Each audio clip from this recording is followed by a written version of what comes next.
મને લેના કહું છું ને આ શું કર્યું તે પાછળ જ પડી ગઈ છે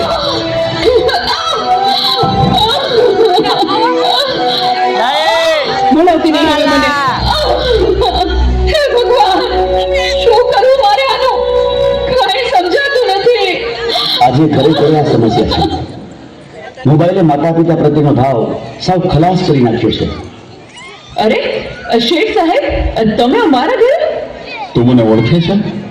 મારા મમ્મી તમારે ત્યાં ઘરકામ કરે છે એ સુશીલા એન્ડ કંપનીના માલિક ને તમને તો આખું શહેર ઓળખે છે તને ખબર છે બેટા સુશીલા કોણ છે અને હું આ સુશીલા કંપનીનો માલિક કેમ બન્યો?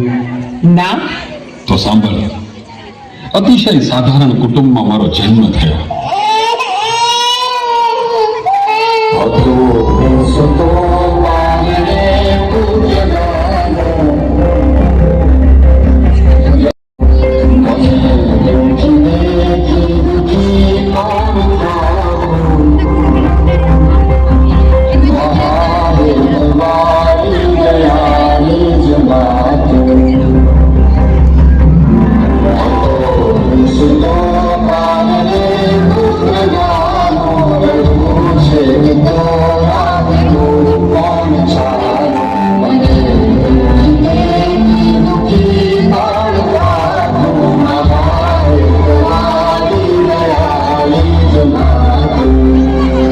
મારા બા અને બાપુજીએ ખૂબ મજૂરી કરી મને ભણાવી ગણાવીને લાયક બનાવ્યો.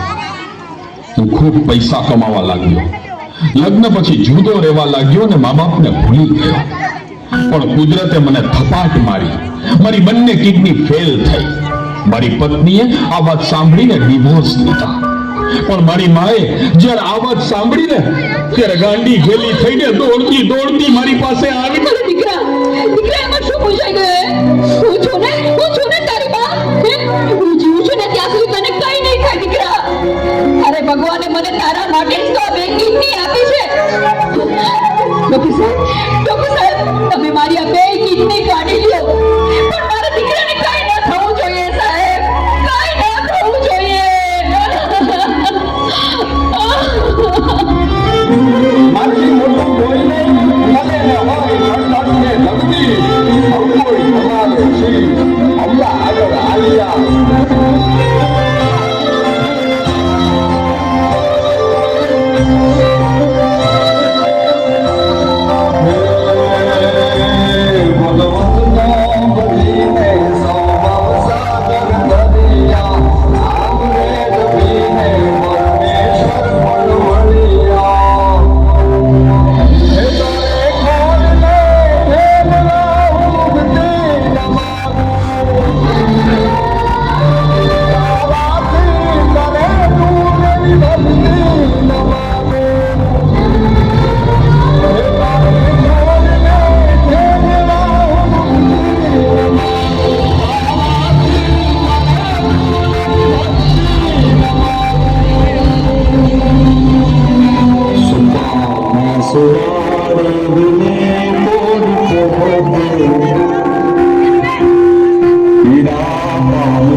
ફોન આવે એટલે બધું સાઈડમાં મૂકી દઉં છું.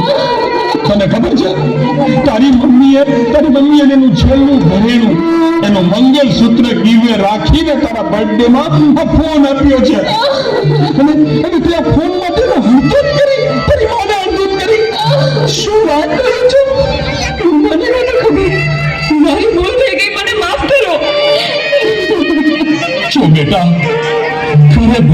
જેવી મમ્મીને હેરાન કરીશ ને તો મંદિરે ભગવાન પણ તને માફ નહીં કરે. એટલે તો તારે માફી જ માંગવી હોય ને તો તારી મમ્મીની માફી માંગ. મમ્મી સોરી, આ ફોન પાછળ હું એટલો આંધળો થઈ ગયો હતો. મને માફ કરી દે મમ્મી. અરે એમાં શું બેટા, ભૂલી જા એ બધું. મારા દીકરા ભૂલી જા. જો હું પણ ભૂલી જાઉં છું. અરે મારા માટે તું મૂંગી કેટલું દુઃખ સહન કરતી રહી અને હું તને હેરાન કરતો રહ્યો. મને માફ કરી દે મમ્મી. આજે વચન આપું છું મમ્મી, મને સુખી કરવા તે તારા સુખોનો ત્યાગ કર્યો છે ને, હું દુનિયાના બધા સુખો તારા ચરણે ધરીશ. એ માટે હું તન તોડ મહેનત કરીશ. મમ્મી તારું નામ દુનિયામાં રોશન કરીશ.